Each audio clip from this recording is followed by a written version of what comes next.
2025 നടക്കുന്ന വളരെ പ്രധാനപ്പെട്ട എക്സാമിനേഷൻ ആയിട്ടുള്ള CUT UG എൻട്രൻസ് എക്സാമിനേഷനിൽ ജനറൽ ടെസ്റ്റിന്റെ പ്രാധാന്യം എന്താണ്? CUT UG എൻട്രൻസ് എക്സാമിനേഷനിൽ ഒരേ സമയം വ്യത്യസ്തമായിട്ടുള്ള പേപ്പറുകളാണ് നമ്മൾ എഴുതേണ്ടതായിട്ട് വരിക. അതിൽ സെക്ഷൻ 1 എന്ന് പറയുന്നത് ലാംഗ്വേജ് പേപ്പറുകളാണ്. ലാംഗ്വേജ് പേപ്പറിൽ നിങ്ങൾക്ക് ഇംഗ്ലീഷും മറ്റു ഫോറിൻ ലാംഗ്വേജ് പേപ്പറുകളാണ് ഉണ്ടായിരുന്നത്. അതിൽ നിന്നും രണ്ടാമത്തെ സെക്ഷനിലേക്ക് വരുന്ന സമയത്ത് പ്രധാനമായിട്ടും ഡൊമൈൻ സ്പെസിഫിക് സബ്ജക്റ്റുകളാണ് അതിലുണ്ടാവുന്നത്. അതിൽ നിങ്ങൾ +2 പഠിച്ചതും അതല്ലെങ്കിൽ പഠിക്കാത്തതുമായിട്ടുള്ള സബ്ജക്റ്റുകളും ഡൊമൈൻ സ്പെസിഫിക് സബ്ജക്റ്റുകൾ ഉണ്ടാവാറുണ്ട്. ഡൊമൈൻ സബ്ജക്റ്റിന് പുറമെ മൂന്നാമത്തെ സെക്ഷൻ എന്ന് പറയുന്നത് ജനറൽ ടെസ്റ്റ് ആണ്. നിങ്ങൾ ഓരോ യൂണിവേഴ്സിറ്റിയിലും ഓരോ കോഴ്സിനും അഡ്മിഷൻ നേടുന്ന സമയത്ത് അതിൽ കൃത്യമായി എന്തൊക്കെ സബ്ജക്റ്റുകളാണ് എഴുതേണ്ടത് എന്നുള്ളത് കൃത്യമായിട്ട് പറയും. അതിൽ പ്രധാനപ്പെട്ട ഒരു സബ്ജക്റ്റ് ആണ് ജനറൽ ടെസ്റ്റ് എന്ന് പറയുന്നത്. അപ്പോൾ 2025 എക്സാമിനേഷൻ പാറ്റേണിൽ മാറ്റം ഉണ്ടാവുന്നു എന്ന് പറയുന്ന സമയത്ത് പ്രധാനമായിട്ടും വരുന്ന മാറ്റം എന്ന് പറയുന്നത് സബ്ജക്റ്റുകളുടെ എണ്ണം കുറച്ചു എന്നുള്ളതാണ്.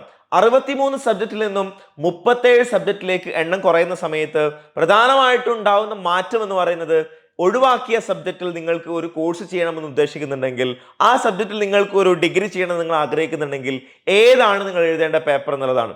ഉദാഹരണത്തിന് നിങ്ങൾക്ക് ഫോറിൻ ലാംഗ്വേജ് സബ്ജക്റ്റുകൾ പഠിക്കണം, പക്ഷേ ഫോറിൻ ലാംഗ്വേജ് സബ്ജക്റ്റുകൾ ഡൊമൈൻ സബ്ജക്റ്റ് ആയിട്ട് ഇല്ല എങ്കിൽ നിങ്ങൾ ഏത് സബ്ജക്റ്റ് ചൂസ് ചെയ്യുമെന്ന് ചോദിച്ചു കഴിഞ്ഞാൽ അതിനൊറ്റ ഉത്തരമേ ഉള്ളൂ, ജനറൽ ടെസ്റ്റ് എന്നതാണ്. അങ്ങനെ ജനറൽ ടെസ്റ്റ് നമ്മൾ ചൂസ് ചെയ്യുന്ന സമയത്ത് കൃത്യമായി മനസ്സിലാക്കേണ്ട കുറച്ച് ഏരിയകളുണ്ട്.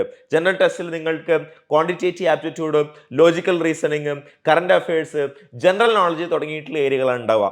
സാധാരണ മറ്റ് സബ്ജക്റ്റുകൾ എടുക്കുന്ന സമയത്ത് ഇംഗ്ലീഷോ അതല്ലെങ്കിൽ ഡൊമൈൻ സ്പെസിഫിക് സബ്ജക്റ്റുകളോ നിങ്ങൾ +2 പഠിച്ച സബ്ജക്റ്റുകളായിരിക്കും. പക്ഷേ ജനറൽ ടെസ്റ്റിനെ സംബന്ധിച്ചിടത്തോളം ജനറൽ ടെസ്റ്റ് നിങ്ങൾ +2 അങ്ങനെ പഠിച്ചിട്ടുണ്ടാവില്ല.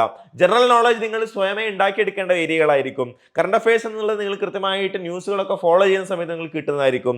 ലോജിക്കൽ ആപ്റ്റിറ്റ്യൂഡും അതുപോലെ തന്നെ ക്വാണ്ടിറ്റേറ്റീവ് എബിലിറ്റിയും ഒക്കെ നിങ്ങൾ കൃത്യമായിട്ട് നിങ്ങൾ പ്രാക്ടീസ് ചെയ്താൽ മാത്രം നിങ്ങൾക്ക് ലഭിക്കുന്ന സ്കില്ലുകളായിരിക്കും. അപ്പോൾ അതിനനുസരിച്ച് കൃത്യമായിട്ടുള്ള പ്രിപ്പറേഷൻ ഉണ്ടെങ്കിൽ മാത്രമേ നിങ്ങൾക്ക് മുന്നോട്ട് പോകാൻ വേണ്ടി സാധിക്കുള്ളൂ. അതുകൊണ്ട് CUT UG എക്സാമിനേഷനിൽ ക്വാണ്ടിറ്റേറ്റീവ് ആപ്റ്റിറ്റ്യൂഡും ലോജിക്കൽ ആപ്റ്റിറ്റ്യൂഡും അതുപോലെ തന്നെ ജനറൽ നോളജും കറണ്ട് അഫയേഴ്സും ഒക്കെ നിങ്ങൾക്ക് കിട്ടണമെന്നുണ്ടെങ്കിൽ ജനറൽ ടെസ്റ്റിന് വേണ്ടി നിങ്ങൾ കാര്യമായിട്ട് പ്രിപ്പയർ ചെയ്യണം എന്നുള്ളതാണ്. അങ്ങനെ ജനറൽ ടെസ്റ്റിന് പ്രാധാന്യം വർദ്ധിക്കുന്നു എന്നുള്ളതാണ് 2025 CUT എക്സാമിനേഷൻ എഴുതാൻ പോകുന്ന കുട്ടികളെ സംബന്ധിച്ചിടത്തോളം വളരെ പ്രധാനമായിട്ടും ശ്രദ്ധിക്കേണ്ടത്. അങ്ങനെ ജനറൽ ടെസ്റ്റ് പ്രിഫർ ചെയ്യുന്ന യൂണിവേഴ്സിറ്റികളുടെ എണ്ണം വർദ്ധിക്കുകയും അതിനനുസരിച്ച് നിങ്ങൾക്ക് സാധ്യത കൂടുകയും ചെയ്യുകയാണെങ്കിൽ ജനറൽ ടെസ്റ്റിന് വേണ്ടിയിട്ടുള്ള കാര്യമായിട്ടുള്ള പ്രിപ്പറേഷൻ തന്നെ നിങ്ങൾ നടത്തേണ്ടതാണ്. അതിന് നിങ്ങൾക്ക് എല്ലാവരും സപ്പോർട്ടുമായിട്ട് എഡ്യൂപോഡ് നിങ്ങളുടെ കൂടെ ഉണ്ടാവും. Wish you all the best. Thank you.